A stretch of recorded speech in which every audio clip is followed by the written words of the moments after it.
I started doing workshops and doing groups where I'm getting up in front of others, like outside of the gym setting, and talking about resilience and perseverance and goal setting and vision and taking action. You should know what 1 hour of your time is worth. You should know the value that you bring to the marketplace. You know what your passion is.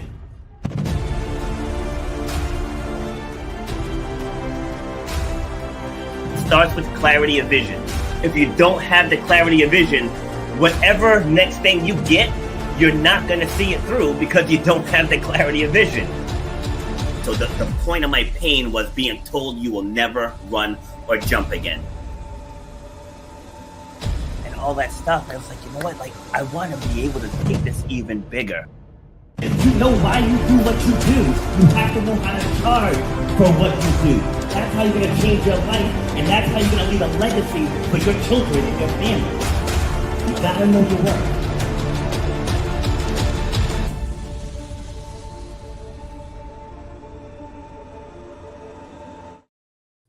Happy Monday, ladies and gentlemen. This is Rob, and I am back with episode number 385 of Shut Up and Grind. We're all about overcoming obstacles, defying the odds, and inspiring you to clear whatever is blocking the path to the success that you want. So I bring guests on from all over the world. I've had guests from 6 of the 7 continents, and one day we're going to get a connection in Antarctica, and we're going to find somebody there too. Right, so again, if you're brand new to the show, this is about you. It's not about hearing myself talk. It's not about hearing my guests talk. It's about inspiring you to take action on what's that thing that you want, right? And before I introduce and bring my guest on, today's little tip of the day, authenticity. Damn it, be yourself. Okay, stop trying to be something that you're not, or something that your spouse wants you to be, or something that your boss wants you to be. Be you. I am sitting in a gym. That's why I show up in a tank top. My profession allows me to wear a tank top. So when I speak on other platforms and people say, please dress professionally, I always say, whose profession are we using? Right? Whose profession are we going to go by? I'm going to show up as me 100% of the time. And I've lost opportunities because of that, but I'm not going to compromise who I am at my core to fit somebody else's standard of professionalism. So that's today's tip, is to just be you. All right. So on today's episode, we're going to be talking about war stories, truth, and the fight to heal.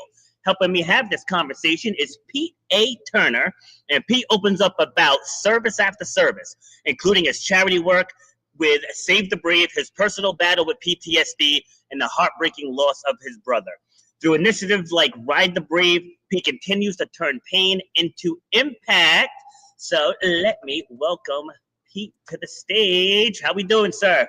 Man, I'm awesome. Thanks for having me. You know, I always start these things by saying thank you, because I know what it means to put these shows together. You and I had to work something on time, but this is what we do, right? I mean, hundreds of these, like, we understand, like, these are things that matter. These are things that don't.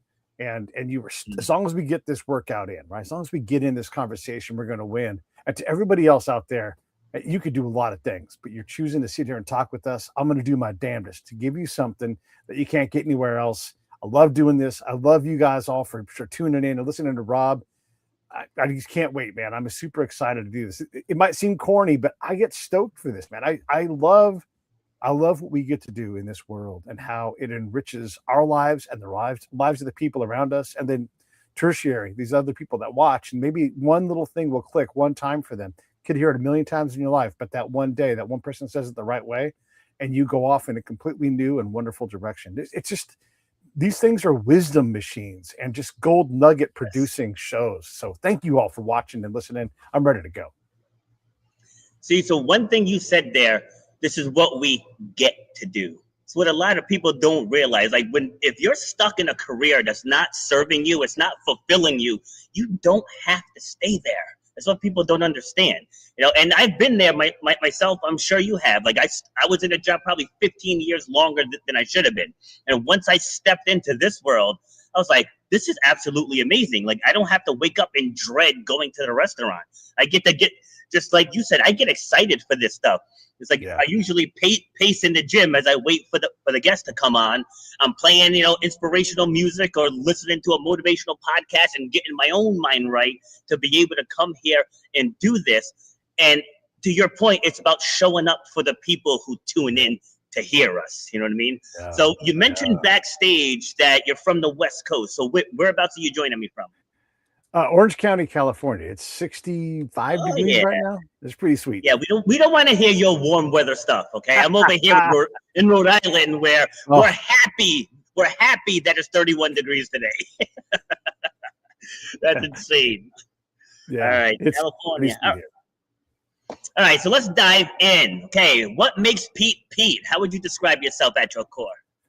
You know, at my core, I'm a lighthearted kind of person. I'm creative. What I am really is a connector. I'm good at entering into other people's worlds, and your world can be completely different, but it's comfortable to you. I can withstand. I call it miscomfort, not discomfort. It's miscomfort. I can enter that world and withstand the miscomfort until that jacket actually, like, you know what? Actually, this jacket does suit me. You know, it's like if you and I were to swap spots when how we work out, right? Like I do jujitsu, right? And so if I put you in my world, man, you would be uncomfortable, but you would know as long as I can withstand this process of learning this world, you know, getting on this mat and rolling or whatever it is. And I'm just using an example. You can become comfortable in someone else's world pretty quickly if you allow it to be something that you can adapt to. And that makes you that what's that done? That's taught me to be tolerant and patient. You know, people are gonna be where they're at. And if I can get to where folks are at, then I can be folks with folks. And I love that. That's who I am, man. I'm someone who gets people because I allow them to be where they're at. Even if I disagree with them, that's all right. That's okay. And maybe we'll swap spots and I'll believe the thing that they believe that they rejected. And now they think I'm crazy for believing it. That's okay too. So that's why I'm someone who connects people, looks for opportunities. I'm trying to stuff money in people's pockets whenever I can, even if that money is just introducing them to a great new friend. So how did you get to that point? Like, were you always this positive and uplifting, or is this something that you became over time? Yeah, I mean, a little bit of both. You know, when I was a kid, I played a lot of sports. I played a lot of pickup sports. That puts you in a lot of different towns. Because if my friend from 3 towns over, and I had friends from 3 towns over because I got around, you know, and so I just was a bit of a gadfly, I suppose, you know, but on a basketball court or on a baseball field or on a football, you know, pitch or, you know, whatever. And so I just played and I got to know people. And again, I've got some charm, you know, inherently, but also I've developed that skill. So it's a combination of the things that I've winnowed away a lot of the things that didn't need to be about me. Right. But I filled my plate for the things that are about me. And so some of that is just a process of like, don't need that, not even going to think about it and not get mad about it. Just it's completely not part of my life. And so I have done a good job of doing that over time. But the roots, the meat and potatoes, those are all still Pete. It's just I understand my recipe for how I live my life. See, and that's huge. I understand my recipe. See, going back to what I said in my intro, that people get stuck trying to live somebody else's life or to somebody else's standard, or I should be doing this at this stage, or I'm too old to be doing that. It's like I'm 51 now and I'm getting ready to launch a speaking business at 51. By society standards, I should already have enough money to retire and I should already have this, I should already have that. And little do people know I'm living at home with my mom, quietly building an empire. You know what I mean? So it's like, like it's not about me living at home with my mom. It's about what am I doing while I'm there? You know what I mean? It's like I'm paying half the bills and I'm creating a life that cannot be taken from me, rather than just trying to go out there and punch somebody else's time clock. Because even with my own business, COVID proved that it can still be taken away from you. You know? So so now I'm like, I'm going to put myself in a position to where we have something like that ever happens again, I'm going to be one of those few that didn't really get burned from it. So how do you, when it comes to self-prioritization, what are your thoughts on it? Because people, and sorry moms, but you guys are the most guilty of this, about people are so quick to put themselves on the back burner, right? Man, so what are your thoughts on self-prioritization? Look, I was just talking to my buddy Gary, and he is mom for his kids, right? And so he's got to be super dad. And he's like, all I got time for is these kids, and then get horizontal, watch some TV, and reload for the next day. But it's all about his kids. And he gets that time, that window when the kids are small and impressionable in the ways that you need to be. It's short. It's short. It's hard. I just today I was at the doctor and made an appointment for 2027. That's how close next year is, right? Like Yeah. already True. stuff is getting booked. And so we have to understand that, you know, you have to do enough things so you can know what to say no to, but more importantly, what to say yes to and how to create opportunities in your opportunities. So you're talking about living with your mom. I think that's great. First off, older entrepreneurs have a higher batting average of success. We're just better at stuff, you know, in ways that youthful folks are not, right? And so we have better connections. We are less worried about the things that don't matter. We know where the work is more reliably, you know? And like, since we're talking about like, you know, things from a working out point of view, I know that if I go to jiu-jitsu 5, 6, 7 times a week, I'm going to get faster than if I went 3 days a week. You know, and I say 5, 6, 7 times. That means I'm working out today. I already worked out once. I'm going to go back at noon. I'm going to work out again. And those techniques I'm learning, I'm going to be better at it because I know where the work is. Right now, the work for me is reps. Maybe later on I'll build some elegance, but I can't even string together. Like if you walked in and you kind of knew some workouts, but you really hadn't mastered your arm workout. You know, like I'd have to string that together in time. And so that requires for me repetition. I've got to get in there and go do that. We all have to figure out where the work is. And sometimes you just have to do it. Sometimes you got to look, there's like dad tasks like, hey, someone's got to fix this doorbell. That means I got to climb up into the attic. I'm the last guy that should be climbing into the attic, but no one in the house wants to do it. None of them can withstand the pain of doing it. So up goes dad. And he's up there and he's like, I'll be goddamn if I'm not going to fix this ring. You know, and you're doing this crazy stuff. That's what we do to find our opportunities. So you living with your mom is a means to an end. By the way, I'm 56. You know, our moms are older now. And so we got to be aware of where they're at and what they need. And here's the thing I've learned a lot about old people. And in this case, we're not old people yet. You know, they're the ancients. So the ancients, when we go to care for these guys, they have independence until the second they start to lose it. And they're desperate to hold on to that independence. But some of them need an eye. Like, so you can say, my mom has always been fine, right? And I'm not saying this in case but you're there all the time. But if you're not there with your mom, if she lives 7 states away and she's like, oh, we're doing fine. Meanwhile, every day she's terrified. Or she's already fallen once and didn't tell you. Or she's starting to put her hand on the stove to balance herself and forgetting that the stove is hot. Like all these things start to happen. And guys in our age and ladies, we have to take care of that mom in a way that it's gentle, it's wonderful, but there's also a lot of guilt in it and kinds of guilt that you've never seen before. And so your proximity allows you to help care for your mom in a wonderful way, hopefully. And you guys can have this great relationship and you can save money. I mean, why wouldn't you want to do that? I was talking to this kid, and I'll shut up and let you go. But he was saying, like, I just can't get an opportunity. And I'm like, dude, you know, like if you want to kick down doors, go build a door and just open the damn thing. You know, how much money do you need to do with it? Whatever it was. He's like, you know, like 15,000. I'm like, yeah, easy it is to make $15,000.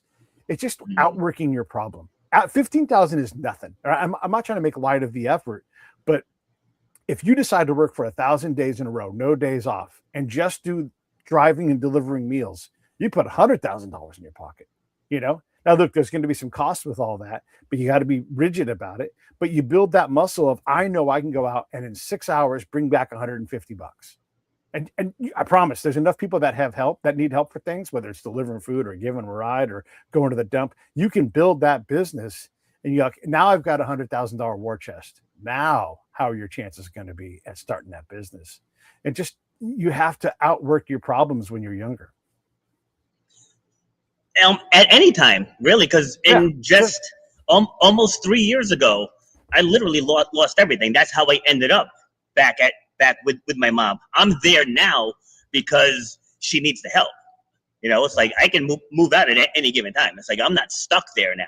But it's mutually beneficial. I mean, it's have like an acre and a half of land. It snowed like holy hell here last weekend, and she can't do all that by herself, taking care of the yard by herself. But just to illustrate that, this guy Mike, I don't know what you mean by this anger, fear. I'm not sure, but if you want to clarify, I'll gladly say it on air.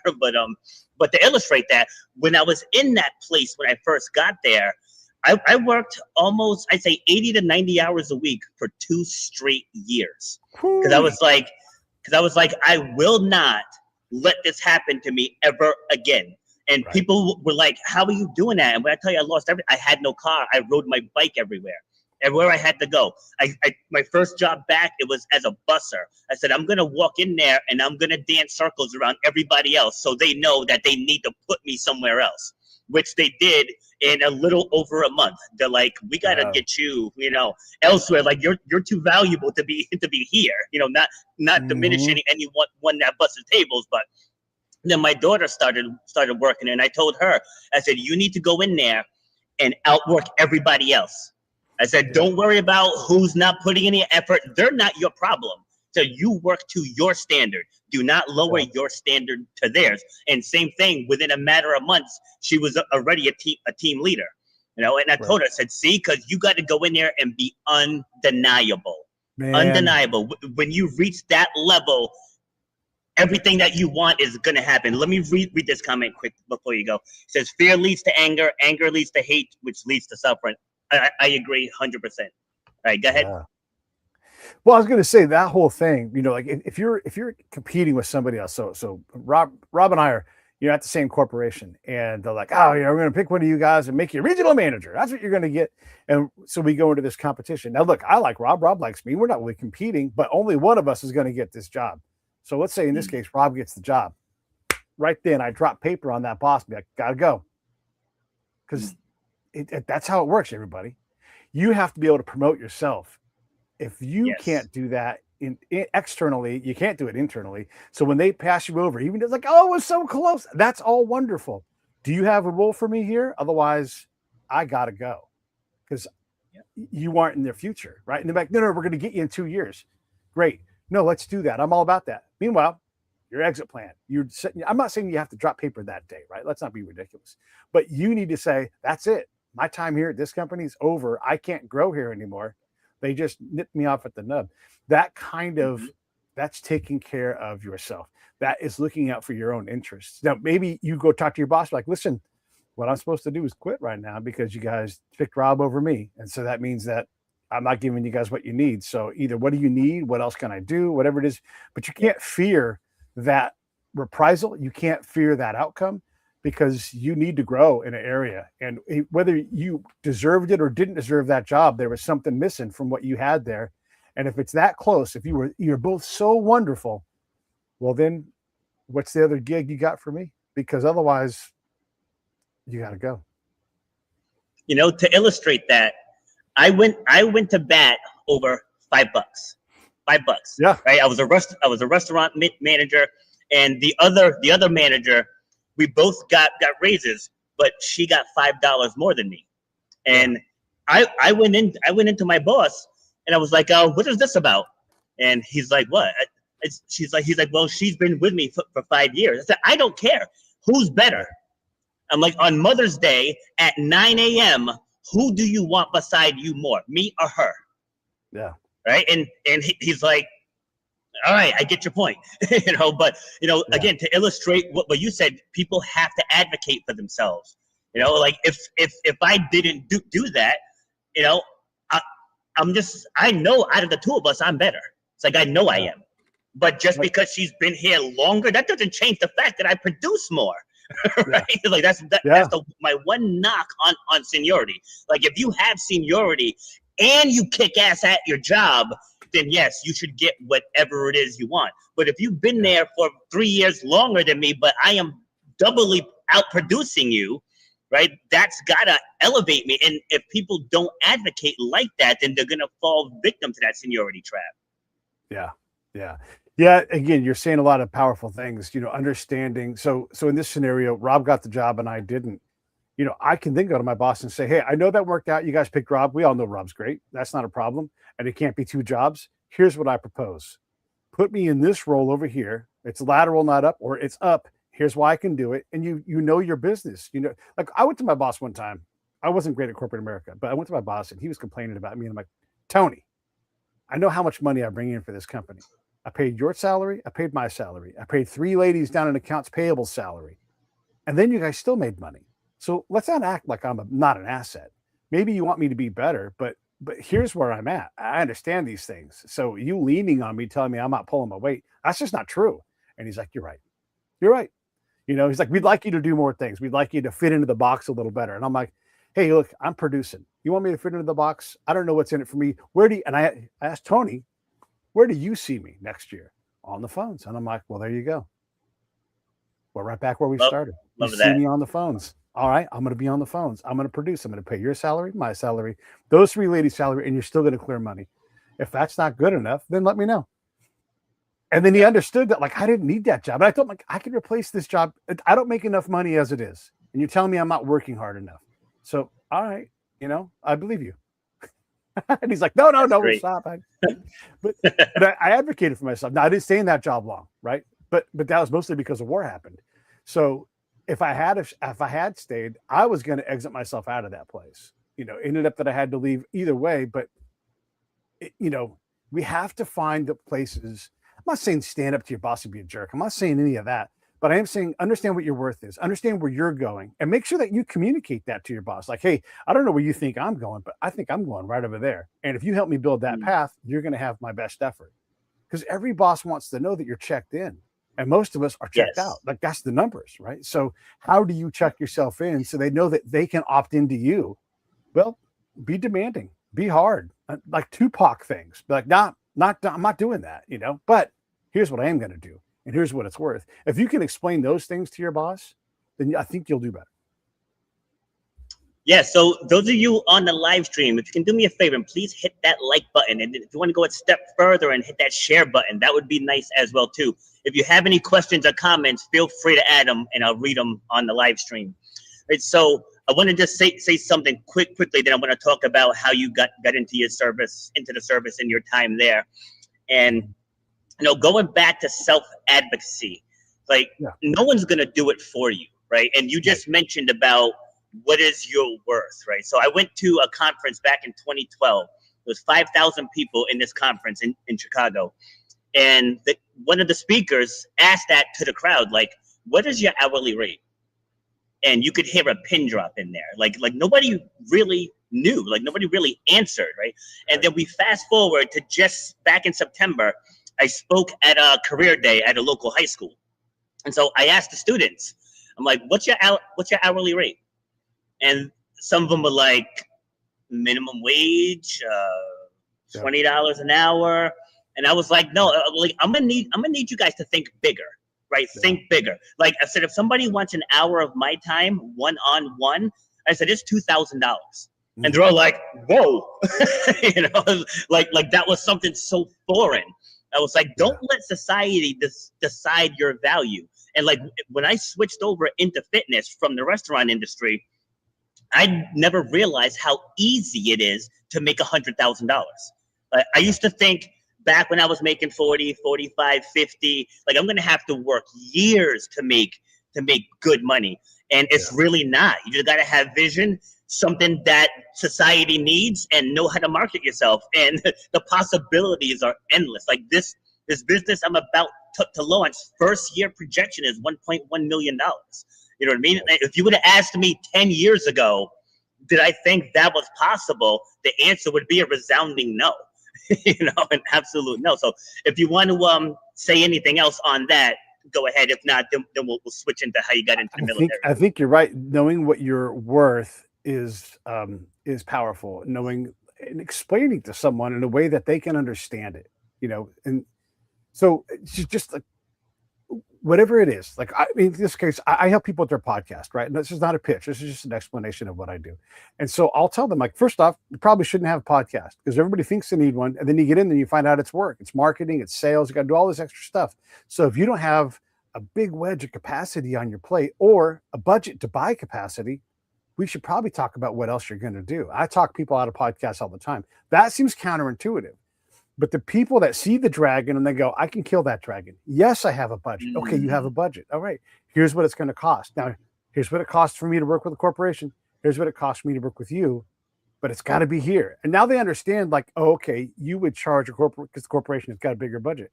But I'll make sure that you get this. But understand, this is hard. And you're going to have to adapt. It's going to be uncomfortable. It's not going to go as great as you want it to go. And if you can take all that, then I'll work with you. But if you can't, it's all right to say now, I don't want to do that. And some people do. Some people get into the process and they're like, you know what? I don't want to do it. Pete, you are right. You're predicting the future. This is hard. It's hard to do. all of that is worth money. And I'll like all the things you're worried about the podcast, let those all go. I've got all that. That's why you hire me. All of that. What do I use? How do I do all that? Forget all that. What I want to know is, do you have the time?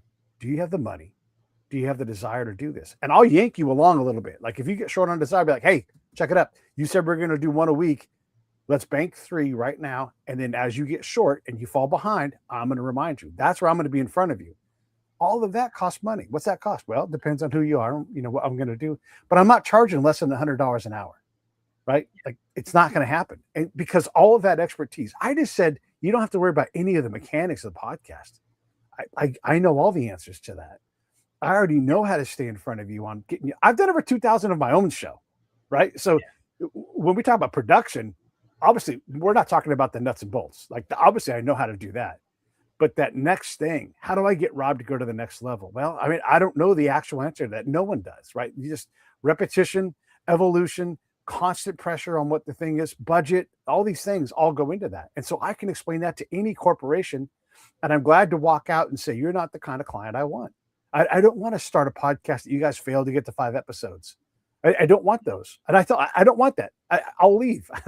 If you're serious, I will get you past 10 episodes. But then we got to start to work on the other part of it, you know? And so like the CEO always wants to be the person that talks. And I'm like, you don't have the time to do this. Your time is much too valuable to be giving away to your podcast because it's a cost center, not a profit center. And so when they get that and they allow me to free up, man, I can help them build a great podcast. I can get within their vision and make it clearer and more precise. That's worth a lot. I mean, you know, Rob, that's worth a lot of money. Like we're not going to mess around for 6 months and then fail. Like you want to go 6 months and you want to go hard. I will help you get that vision that you were talking about right now. And we can stick that, but that's going to cost you $15,000. And here's what they do. They go, yeah, that's right. That seems right. Yeah. All that expertise is coming our way. We don't have anybody here that knows how to do this. Nobody there. I probably have done more podcasts than everybody in the entire company combined. Right. So I don't need to be in charge of anything, but I will make this podcast better, but it costs this. And they're like, yeah, of course, let's go. Let's do it. That's how these things work.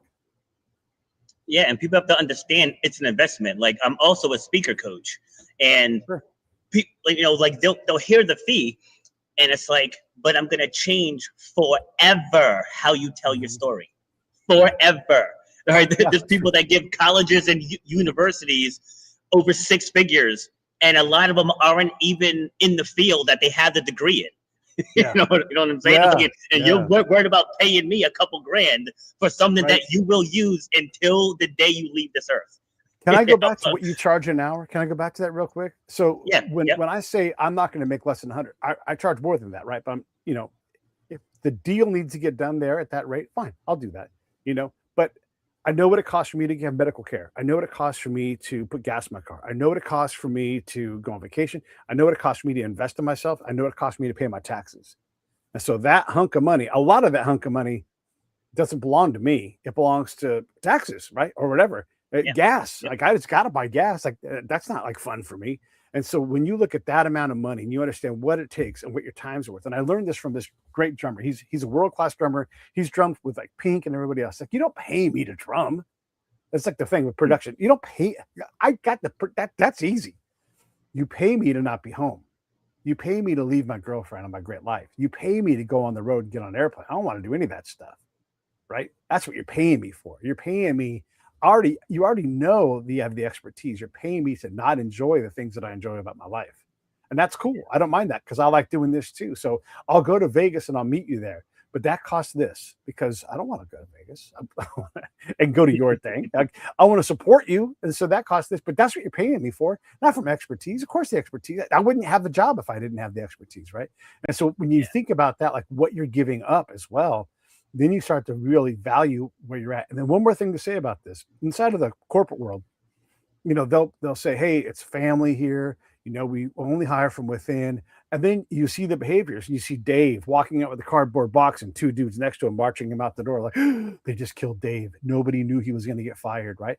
So you have to be somewhat transactional with whoever you work for and understand that, like, ultimately, when the rocks and the shoving and the pushing all happen, they'll cut you loose.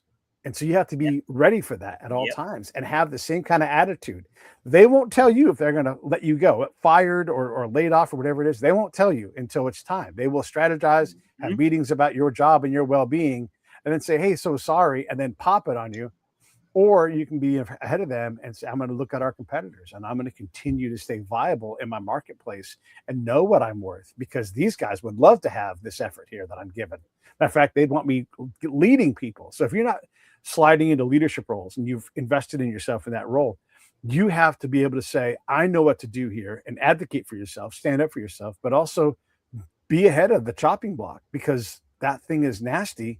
And there are people that get caught. I've seen a lot of people from our generation who get caught. They get a job, they're doing great. They're like, yes, but they're never going to get to that next level because for whatever reason, and not because of them, just they get culled so often that their career becomes this herd and cull, because that's where they become experts at, is that reaping, that constant reaping. So they're good enough to get the job, they love it, but hey, when we got to trim fat, all of a sudden they're fat and they don't realize it, right? And so you have to be willing to stick your neck out. Not everybody wants to do that. Go get a government job.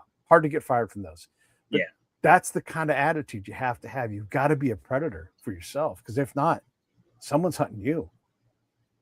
Facts. Again, please, those of you on the live stream, please hit that like button. It only takes a second of your time. And thank you for being here.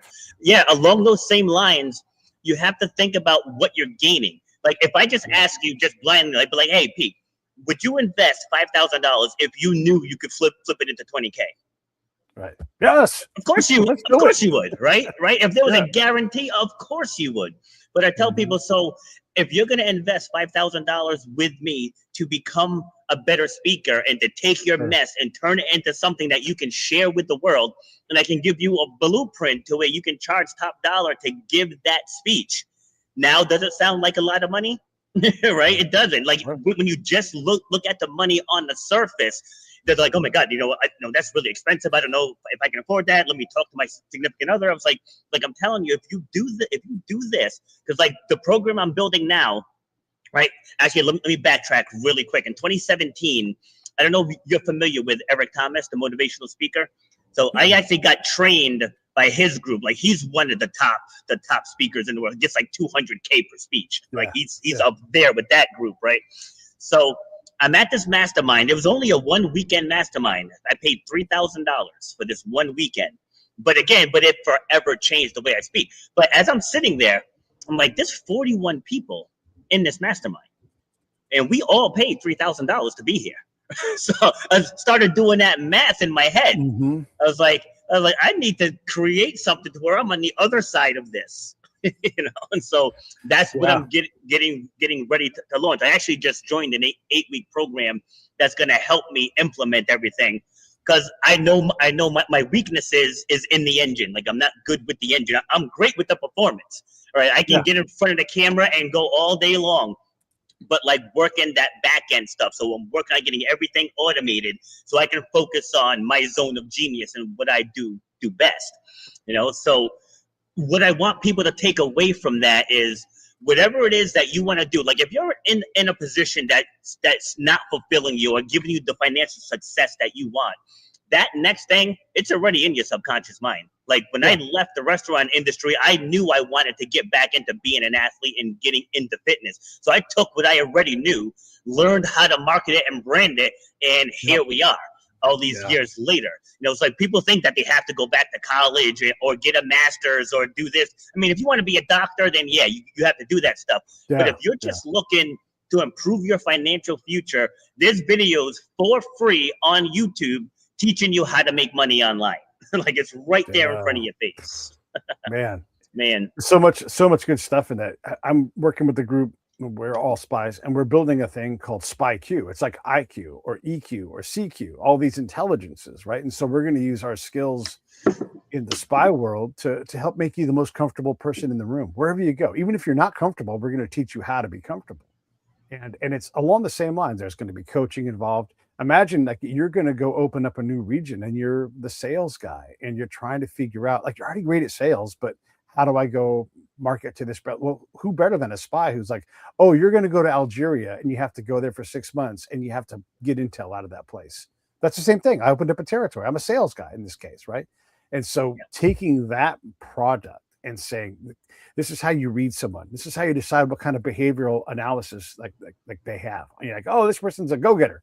I'm going to act in this way, right? Or I'm not so act, but I'm going to treat them in this way because this is going to attune myself to where they're going, right? And just learning these little things, learning that, hey, sometimes you read someone wrong. Like I'm not trying to read you right now, Rob, but like, let's say I try to pin you on a personality type and then work from there, and get to know you more. But now I've narrowed down something and there's a system there, right? And so left, right, up, down, whatever it's going to be. And all of a sudden my natural charm and my developed charm becomes something a lot more powerful. And so you're like, man, I got to have Pete help me and do these things. And now imagine like you're in a mastermind and someone like me shows up with you, because two people are better in a meeting than one. And then you have this guy who's a buddy of yours. He's a spy.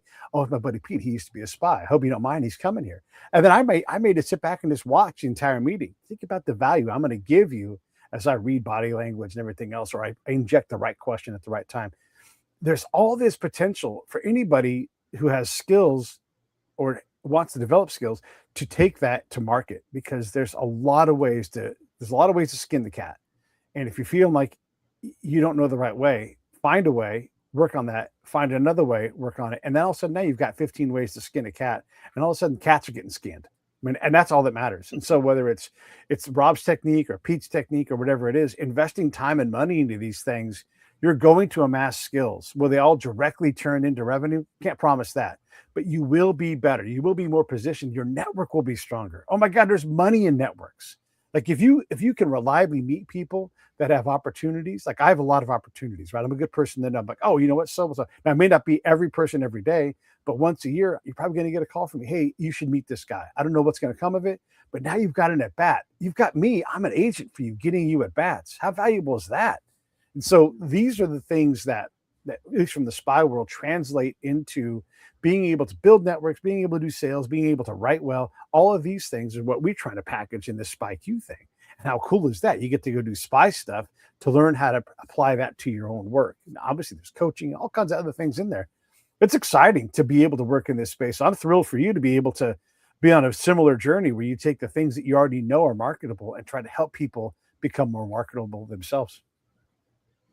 Yeah, so you mentioned personality type, right? I'm actually a certified facilitator in True Colors, which is like an extension of Myers-Briggs. And that was one of the most powerful things that I've ever learned, because in my 20s, like I became a manager young. Like I started managing a small diner at the age of 15. And I became a general manager of a bigger restaurant at 19. So like I was in leadership from a very young age. But because I was so young, managing people that are in their 30s, 40s, 50s, and beyond, I thought I had to, stick out the chest and, speak with bass in my voice. Yep. And then once I went through this training, which in actually understanding the four major types, you got leaders, doers, thinkers, and feelers, and knowing that everybody looks at life through a different lens. So the beauty with this show, and I'm sure it's the same for yours, is like when I bring guests on, I probably interviewed 100 therapists, counselors, psychotherapists, clinical psychologists, and nobody ever gives one answer. I do panels where I'll bring up to 6 people back. We'll pick one topic and we'll roundtable that one topic, and all 7 of us give a unique perspective, on that one topic. So people understanding that there's not only one way to do something. It's like I have a way that I do things. You have a way that you do things, and the people that like our delivery, they will gravitate towards us. But I do want to pivot quick because I want to get that military stuff in. But can I do something with you? I want to, if you'll allow me to take over your show for a second here. I want to just display a little bit of this spy skill so people can understand what it is, right? So I'm aware of Myers-Briggs and True Colors and all that stuff. And so I'm going to do a bit of a thing with you. Okay, so you struck me as a blue. I'm an orange. Is that right? Are you a blue? I'm an orange blue. Okay, well, that makes sense. Yeah. Right. Yeah. Okay, so here's what I just did with Rob is I took a stab at something. I probably tried to be a little more on the blue side because I know what to do with oranges. But if he thought he was a blue, man, I was gonna go after the blue side. And so then I know how to respond to blues in a way to get them to lift up. right? So it didn't matter what he said. It's a bit of a magic trick, but I figured he was in that zone. One of those. He wasn't like the analytical and all the other ones. Like, no, he's too God, personable no. for that. And so I got you to come towards me. I just took over your show. I asked you. You said yes. You came towards me, and I put you on a thing, and you dialed me over here. If I was trying to sell you something, I'd be like, what kind of things motivate you then? Like, because if you're an orange blue, how does that work? And then you're going to tell me out loud with your words. You'll be like, oh man, here's the best way to get me to believe, like, take me. And you're going to say all these things. And then now I've got all this information about you that you were desperate to share with me. Right now, I don't want to take over your show completely, but that's the technique right there, right? Is when you have these skills, to understand blue, green, whatever color it is in the true color model or EFMP or where that person's going to be, you then can learn like how to use that to your advantage and how to get that person just tell you the secrets, tell you the story of how to I don't want to say manipulate, because I mean that's a negative word, but how to manipulate them to the outcome that you both want, right? And so it's that simple. When you understand that you can just ask the right question at the right time, and you can have this different outcome. Now I'm going to give you control of your show back. You asked me a lot. Yeah. But thanks for going on that journey with me. No, it's all good. It's all good. That was very insightful. But it's the same here in the gym. Like when I can have 20 people in class, and the leaders, it's like they want the process. Like, all right, what's next? Right? The doers don't care. They just roll up and they are ready to work. The feelers, they want to be understood. It's like they'll come in, they'll do the work, they want to be understood, and they want to know that you genuinely care about them. And the thinkers question everything, right? In the gym world, the thinkers are so annoying. Like in the tech world, the thinkers are key, because things evolve through the thinkers. They're the inventors, the how can we people. So understanding that makes you just so much of a better communicator. But I created an app called Speak Like a Warrior, right? So my father passed away in 2019. He was a Vietnam vet, and he never spoke about the war. Besides one day where he got a little tipsy at a family reunion, and he told us some stuff that I wish I never heard. But just before he passed, I want to say it was about a month before he passed, I took him up to the local VA so he could apply for benefits for my mom, because we knew he was in his final weeks. Yeah. And so as we're up there, he had to speak about what he went through. And so the woman comes in, she sits down, and she's like, so what happened to you? Just all like willy-nilly, And my dad, he's a boomer, war vet. He was like your manly man, like outside of a funeral, like I've never seen this guy get emotional. But like his shoulders were slumped, his head was down, and I start seeing tears hitting the table. I was like, what is happening here? And so at first he didn't want to do it. And I was like, Dad, I'm here, she's here, we're all here. I said, just take all the time you need and then just air it out. And what he aired out, again, I wish I never heard. I do. But the more heartbreaking part of it, he held that in for 5+ decades. Yeah. Right. So I created this app called Speak Like a Warrior. It's completely free, but it's only 10 questions that helps break down the PTSD that this veteran had gone through.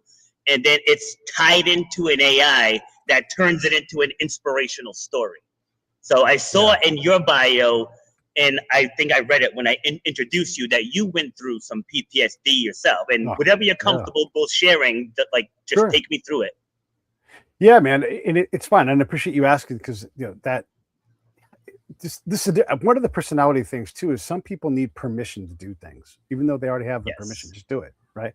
But but you doing that makes it possible for someone like me, and it's also respectful, right? Because you're right. When I go into the VA and I do an intake, they're like, "Well, tell us about what gave you PTSD." They're like, no, you haven't earned the right for that. You don't get to ask that question. So I mean, there's all kinds of things, and it can be 1,000 cuts, like in my case, just over and over and over again. It can be. I don't need to watch any video of anybody dying. Like the dude that got shot the other day in Minneapolis, I don't need to see that. Yeah. He's dead. I understand that. I've seen enough of that. I don't need to collect any more of those images, because that's just poking. Like I've got this hematoma on my arm. Can you see that right there? Yes. From jiu-jitsu, right? I'm not going like this to that thing. I'm not doing it. And that's like me watching someone die. I don't want anybody to die. I don't care about the politics side of it. I just don't want to see anybody die unnecessarily. And so that breaks my heart, right? My heart is already broken in so many ways. And so I don't consume those kind of things. I had to work very hard to get to the spot where I'm at. And I'm lucky to get here because a lot of my peers get just as far as I have down the suicide funnel, and they go to the next gate, and I don't know how many gates are past that because here I am, but they do because they're not here anymore. And so I have big respect for how, like, my brother was a little brother, and we wrestled and we were hard on each other, and so he was tough. He was absolutely tougher than me, but he reached a point in life where he couldn't take it anymore, and it didn't make sense, and he didn't need to feel that way, but that wasn't going to change his outcome. And it was as if he had stage 4 cancer, and maybe we were going to save him, but we didn't. And that was a possibility the whole time. And it wasn't anybody's fault. That's life. Some of us don't make it. The PTSD is the same way. Like, you might just have stage 4 PTSD, and you just are going to be riddled with it for a long time. And maybe you can't find a path out. And the paths aren't the same. Everybody's path is different. I was able to focus on taking care of me. I was able to then find things that worked for me so that I could get to a better spot. I still have PTSD, but today mine is manageable. Do I still have suicidal ideation every day? Yes. Is it controlled? Yes. When I went to the VA this morning and they asked me all the suicide questions, I lied to them, because if you don't, then all of a sudden you get problems, and then I do want to die. And so I went, no, everything's fine. No, everything's, because if I was honest, they would create a situation where I would no longer be able to walk around and do what I want to do. They would try to protect me from myself because they believe that it's a crisis for me in that moment. And so I've dealt with all of these things in a way that allows me to have a more enriched life, a more calm life. I've got stability. I have roots now, and I didn't have all those things before. But when I was a kid, I had a really great youth pastor, a really great youth group, and it was the perfect spot for me to be away from the things in my life that weren't great. And I could be a different person. And so I have just this huge love for my youth pastor. And he wasn't that much older than us when we were in high school. Like, he was through college. Right? He was very, not immature, but very relatable to all of us. And he said a thing to me a few years ago. This is when I'm in my 50s. He said, "Pete, you deserve to be loved." And it was like a thunderclap. And I'm like, oh my God, I'd never thought about that. I'm always working hard to try to be accepted so I could be loved. But I didn't really believe that I could be. And it changed so much in my life. I tell them all the time, like, those words, of all the words, the millions and billions of words that have been said to me in my life, those words are among the most powerful, because all of a sudden I believed it. And I realized I had love all around me, but I had to accept it, that I was being loved and cared for, just because in my house, lying was a normal thing. And so I would see other families that had love, and I'd be like, I'd be suspicious of love. Suspicious of calm people. I'm like, no, there's a fury hiding under this calm demeanor. But in fact, no, just good people who loved each other and were passionate about each other's well-being. And I didn't know how to think about that. I didn't know how to receive love in that way. I was always suspicious of it. And it's not that my parents didn't love me, but in a challenging environment that I grew up in, which is fine, right? Like, we all have things we got to go through. I got wired by my own beliefs in a way that wasn't helpful. And so as that progressed, and you add all the extra gravy on top of your problems with war, I didn't think there was a lot of love in the world, but I was wrong. I was really wrong about that. And so that was the journey that I went on. And I got into some dark, dangerous spots, but I managed to follow a path that has me here today, where I'm stoked to be alive. I still have times, and it's dumb, and I'm like, oh my God, this is so, but now I can see it. I can step out of my brain and be like, this is so dumb that I feel this way right now. I have a wonderful life, and I do a checklist, and I remind myself, there's days, Rob, where it's not as often as it used to be, but I'll walk out of my front door to go do whatever amazing thing. I take my podcast and put it in my backpack, and I'll go to people's homes if it works out schedule-wise. And so I'm often in the Hollywood Hills talking to incredible people at these world-famous homes where they throw incredible parties. And I get invited sometimes to not just do my show, but come back and be a guest. It's incredible. I'll walk out the door to go do that amazing thing sometimes, and that impending doom blanket just swamps me. And I'm like, oh my God, this is maybe going to be one of those bad days. So I walk back into the house, I reset myself, and I walk out the gate on the side of the house. And that's my chance to try to re-engage and to remind myself, I live in Orange County. Look at this. You can't see the weather right now. It is awesome here right now. I'm going to go to Hollywood. I'm going to talk to this famous person. They're going to want to get to know me more because that always happens. And they're going to be like, you're a regular person. I don't have enough of those people. Would you please come back to my house? I'm having a party. The next time that happens, won't be the first, won't be the last time. And I'll just continue to gather these things. So I started to believe that I had this wonderful life. My show continued to expose me to wonderful life things.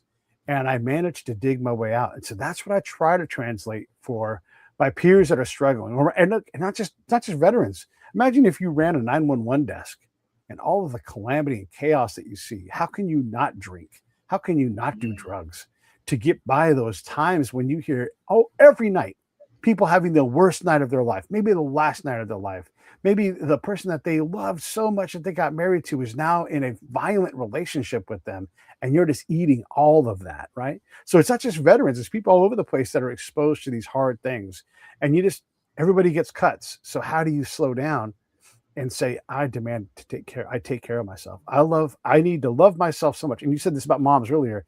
Moms have got to figure out who they are. They've got to have a space to be them. And I know they love being moms, but you cannot constantly sacrifice your you and come out the other end being you.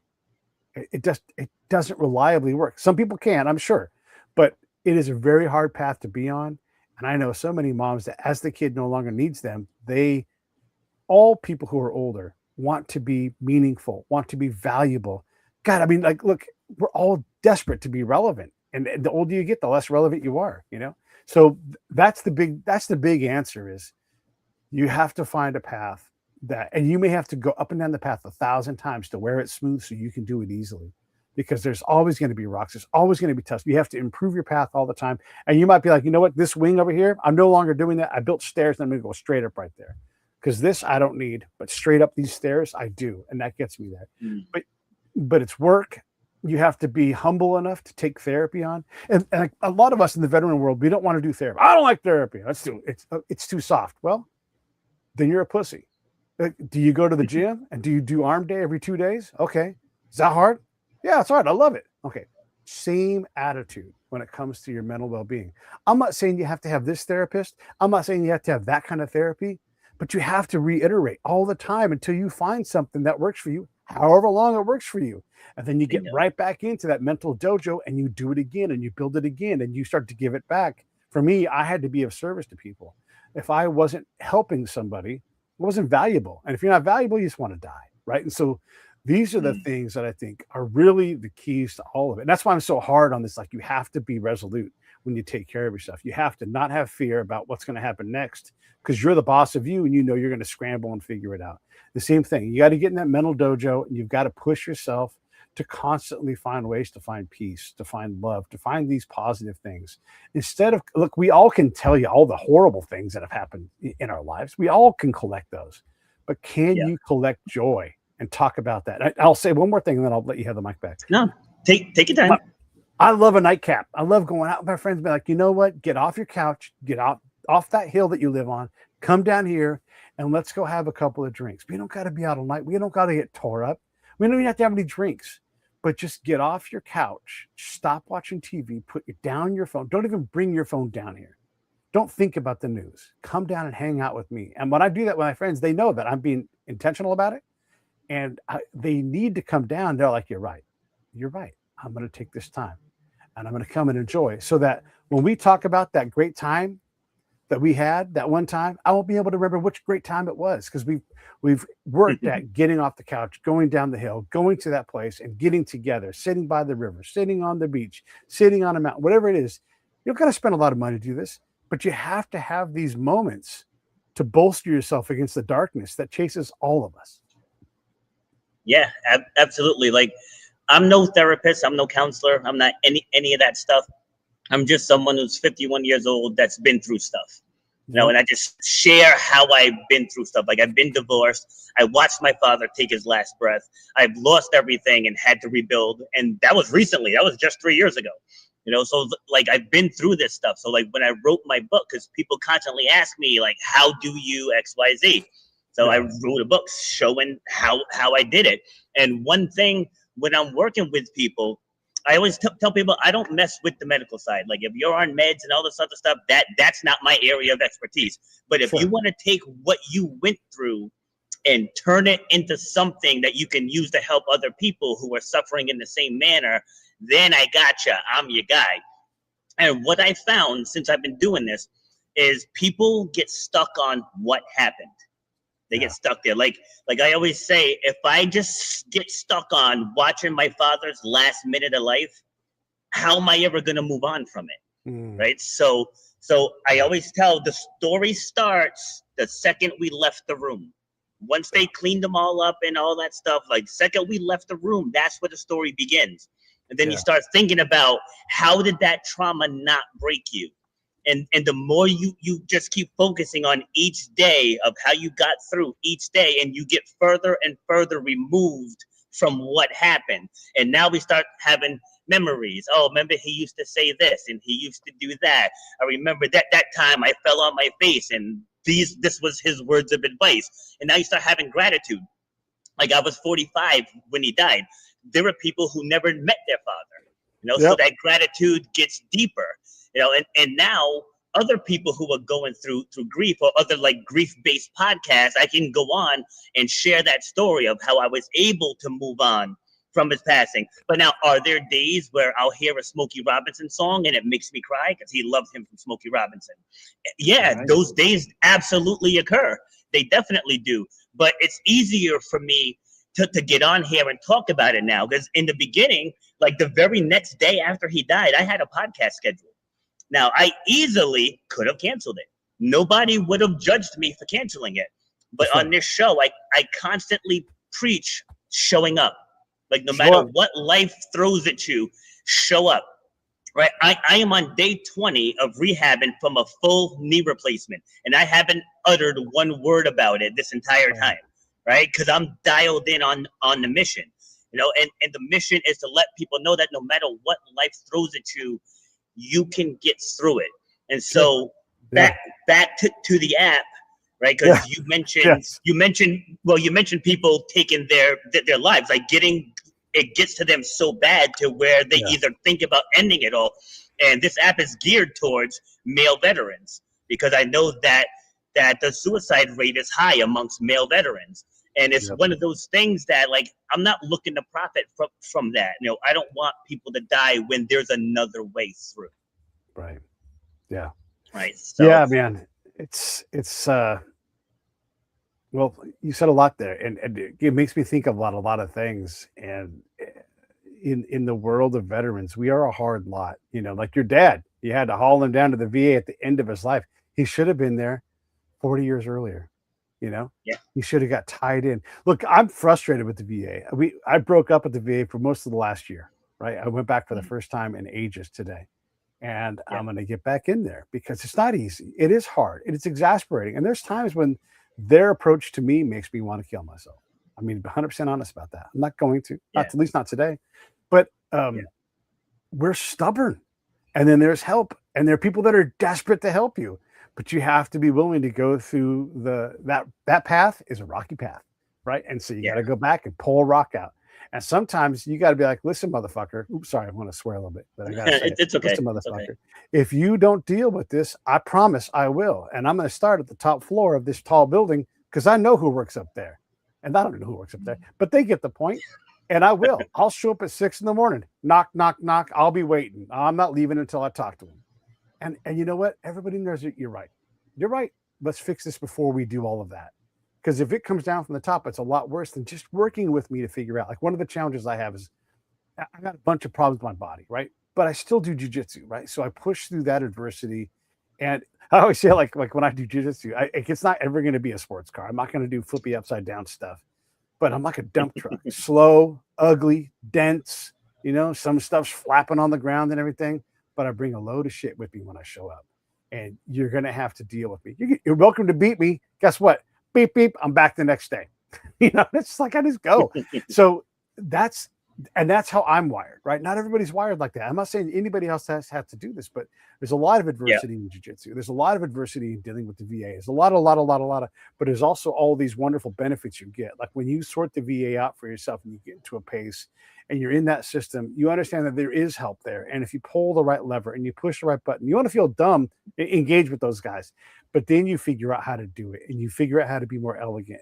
But it's hard to do, right? And so if you have a veteran in your life, and they're like, I'm not worth anything, they won't give me any. Let the VA tell them that. And then when they say, the VA is like, yeah, he's right, he's not worth anything. Then you go back and you knock. Hey, what am I worth now? And then over time, they'll be like, you know what? Yeah, you're right. Actually, we did poison you. Oh, that's right. We did throw you off of this building and you did hurt yourself, and so they will change their attitude, but you have to work that problem like you work the gym, like you work the Army or the Air Force, whatever you're in. Work at the same pace, the same ferocity, and the VA will bend to your will. And I'm not saying defraud anybody. I'm saying go figure out what you can do with those guys so you can get the things that you're entitled for. That legislators all got together in a room and said, we have to do this for veterans. Take opportunities to get your peers in and make sure that you help them improve their condition, because it's way harder to save somebody at the end of the rope. You got to get way in front. The odds on saving somebody who's in that suicidal space are so low. To catch them, to have them listen, to actually be able to recover them and then keep them recovered.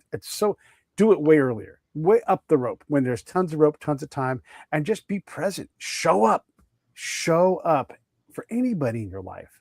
You think of somebody, call them. You think of somebody, call them. You haven't seen somebody for dinner or lunch, call them and get together with them and have fellowship with them, because we all need more of that. Yeah, absolutely. So we're right about an hour. So let me kick it back to you for some final words. So let's talk directly to that veteran who is suffering in silence. What are some words of advice you can give this person to take action? Call me, 707-235-8124. You have any kind of issue, I don't know the answers, but I'll at least listen to you and try to help you figure out where to go, right? And I'm giving my number out because I'm dead serious about this. If you are close, if your friend is, call me. I'm glad to at least listen and try to figure out what we need to do next, and just be willing to get help. Be willing to figure out what to do next. Call me. I don't want you to die. I want you to live. And if it means you get to take some of my time, here it is. Take it. Please take it, because you can get better. You can get to where I'm at. And this is not just veterans. If you're hurting in some other way, listen, I may not have the answer, but I will have my number. You've got it now. Call me. Hey, Pete, I'd love to get on. I may say, hey, give me 5. I'll call you back. But I will call you back. I will, because look, it is. I'm positive, Rob, your phone is busy all the time. My phone has rang 3 times while we sat here. And I'm just like, I'll get back to you. I will get back to you. But help is there. You don't got it. My phone's ringing right now. You can absolutely. That could be somebody called me. Hey, if you call me, man, that would be great. I'll get right back to you. I got to finish up with Rob. But do it. Be present in people's lives. Even if you're hurting, going out and being present. Listen. Learn to listen. Learn to be a great guest. Learn to be a great host. Get together. That fellowship is curative. And that's what I want people to do, is pick up the phone, get together, and don't just sit on the couch. Don't just live in your phone. Go live the real life, because that's healthier. Absolutely. And I have absolutely nothing to add to that. So well done. Let people know where they can connect with you on socials. I have your website in the show notes. So, but you can say it too if you want to. Yeah. The best place to get a hold of me is on X, Pete A. Turner. You guys all have my phone number now. By the way, I don't do that every episode, but you hit me in a chord and I'm like, forget it. I'm going to do it. So Pete A. Turner on X or Facebook. I'm not that hard to find. I mean, the Break It Down Show. Just go to Break It Down Show or Pete A. Turner on YouTube. I'm not hard to find. I gave my number out. My email's out there. You guys can get a hold of me. I'm not trying to hide from anybody. So you guys, if you need something, you got some idea, you want to hire me for something, please. Yeah, Pete A. Turner. You will find me. I promise. Awesome. Well, thank you very much for taking the time. As I mentioned earlier, I usually do panels. So this is an example of one we did on embracing vulnerability. And again, like everyone that comes on, like we all share our unique perspectives. And very rarely do people say, oh, that's what I was going to say. So it's good to get out and have these conversations, because I think we both mentioned it, people tend to suffer in silence. And then that's when people end up going down those dark paths. And as it says above us, your true power lies in your story, guys. Like, don't keep your mess inside, right? Let it out, because there's somebody else out there that needs to hear it like only you can say it. So again, Pete, thank you very much. Don't sign off yet, because I just want to. I'm not gonna. I'm gonna wait before we get up. All right, so let me cue the outro, and Hi, I'll see you everybody. in a minute. You've been listening to Shut Up and Grind. We hope you've gotten some useful and practical information from this show. Robert has over 20 years experience pouring his knowledge and expertise at many events in the service and fitness industry, as well as secondary schools and universities. He has a true passion for helping others break through the barriers that are holding them back. To book Robert B. Foster to speak or to reach out, go to robertbfoster.com. Till next time, shut up and grind.